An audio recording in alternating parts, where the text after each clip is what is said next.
ये सत्ता नहीं है, इसी से पगलाए हुए लोग हैं, घबरा रहे हैं कैसे मिले कैसे मिले। ये कहूंगा कि वो चौपाई एक बार हमें पढ़ के सुना दो। क्या आप पढ़ के सुना सकते हो, मुझे बताओ। और फिर मैं मुख्यमंत्री जी से पूछने जा रहा हूं कि मैं शूद्र हूं कि नहीं हूं। विधानसभा में दूं, तो आवे विधानसभा में हम लोग प्रतीक्षा करेंगे। बची 6,743 जातियां हैं जो सनातन धर्म के हिसाब से शूद्र हैं, तो वो सब मिल करके कह रहे हैं कि हमें गर्व है कि हम शूद्र हैं। रामचरितमानस पर बिहार से उठा बवाल। बिहार में तो शांत हो गया, लेकिन उत्तर प्रदेश में चक्रवाती तूफान की तरफ बढ़ रहा है। इस पर जिस तरह से स्वामी प्रसाद मौर्य अखिलेश यादव के मौन समर्थन में फ्रंट फुट पर खेल रहे हैं, उससे सपा के ही तमाम नेता भड़के हुए हैं। तो विपक्षी दल इस मुद्दे को सराखों पर लिए घूम रहा है।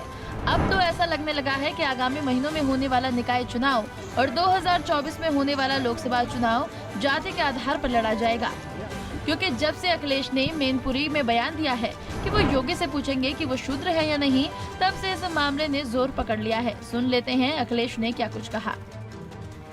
मुख्यमंत्री अगर योगी न होते, धार्मिक स्थान से वहां आए होते, तो शायद वो सवाल मैं न पूछता उनसे, लेकिन क्योंकि वो योगी भी हैं और धार्मिक स्थान से उठ करके सदन में आए हैं, वो बात मैं आपसे नहीं पूछूंगा। मैं ये कहूंगा कि वो चौपाई एक बार हमें पढ़ के सुना दो। क्या आप पढ़ के सुना सकते हो, मुझे बताओ। और फिर मैं मुख्यमंत्री जी से पूछने जा रहा हूं कि मैं शूद्र हूं कि नहीं हूं। अखिलेश के इस बयान के बाद लखनऊ में स्थित सपा दफ्तर में एक और बैनर भी लगाया गया, जिससे लगने लगा है कि शायद 2024 का रण जाति के आधार पर होगा, क्योंकि अब लखनऊ में सपा कार्यालय के बाहर गर्व से कहो हम शूद्र हैं होना शुरू हो गया है। पहले सुनिए सपा के नेताओं की राय, फिर बीजेपी पर आएंगे। समाजवादी पार्टी और समाजवादी विचारधारा जो डॉक्टर राम मनोहर लोहिया ने लाने का काम किया था, जिन पर हम लोग चलने का काम करते हैं, वो सभी समाज, वर्ग और जाति को एक साथ लेकर के चलने का काम करती है और यही सिखाती है कि सभी समाज के लोगों का बराबर सम्मान रहे, एकरूपता रहे, आपस में सामंजस्य रहे और समाजवादी विचारधारा को जितना मैं समझता हूँ किसी जात विशेष को गाली देने का अधिकार नहीं देती। देखिए, जहां तक सवाल समाजवादी पार्टी के बाहर पोस्टर का है, तो उसमें क्या बुराई क्या है और किसको तकलीफ है?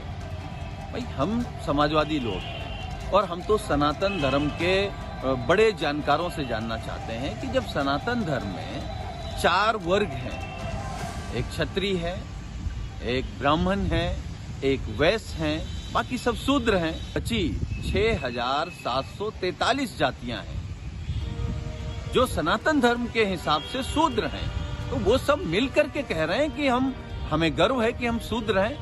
वहीं अखिलेश के बयान को उप मुख्यमंत्री केशव प्रसाद मौर्य ने कहा कि अखिलेश को किसने रोका है, वो विधानसभा में आए और सीएम योगी से पूछें कि वो शूद्र हैं या नहीं। समाजवादी पार्टी यादव लगातार जब उनसे सवाल किया गया तो उन्होंने कहा मैं शूद्र हूँ, भारतीय जनता पार्टी मुझे शूद्र कहती है। आज उनके पार्टी के बाहर पोस्टर लगे कि इसका जवाब मैं मुख्यमंत्री को विधानसभा में दूं, तो आवे विधानसभा में हम लोग प्रतीक्षा करेंगे।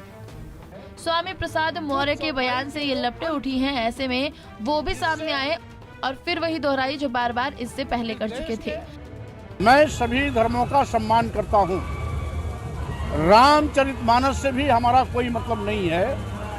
कुछ चौपाई के वो अंश जिससे